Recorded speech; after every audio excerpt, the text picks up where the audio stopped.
মায়ের নামে বৃক্ষরোপণ। পরিবেশ দিবসে বনমালী চড্ডা হাই স্কুলে অভিনব উদ্যোগ।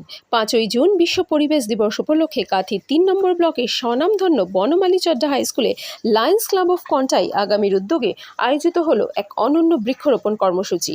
এই দিন বিকেলে স্কুলের পুকুর পাড়ে ছাত্ররা তাদের মায়ের নামে আম, নারকেল ও চন্দনের মতন গাছ রোপণ করে এক অভিনব বার্তা দেন সমাজকে।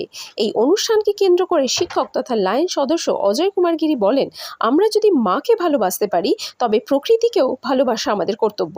আজকের দিনে মায়ের নামে গাছ রোপণ করে ছাত্ররা পরিবেশ রক্ষার সঙ্গে সঙ্গে মাতৃত্বের প্রতি গাছকে সম্মান জানালো।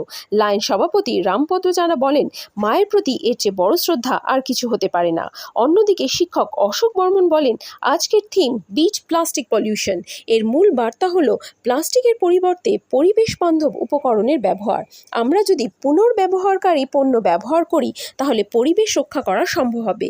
এই ধরনের কর্মসূচি ছাত্রদের ভেতরে এই চেতনা গড়ে তুলতে সাহায্য করেছে। এই কর্মসূচিতে উপস্থিত ছিলেন স্কুল পরিচালন সমিতির সভাপতি সুখদেব জানা, লায়ন্স ক্লাবের সভাপতি রামপদ জানা, সদস্য বিধি পণ্ডা, হৈমন্তী দাস অধিকারী, শিক্ষক অমিতাভ মণ্ডল, শ্রীকৃষ্ণ ভূঁইয়া, সুমন দাস প্রমুখ। বিদ্যালয় ভারপ্রাপ্ত প্রধান শিক্ষক ডক্টর দেবব্রত মাইতি বলেন, পরিবেশ রক্ষায় ছাত্রদের এমন অংশগ্রহণ সত্যি অনুপ্রেরণাদায়ক।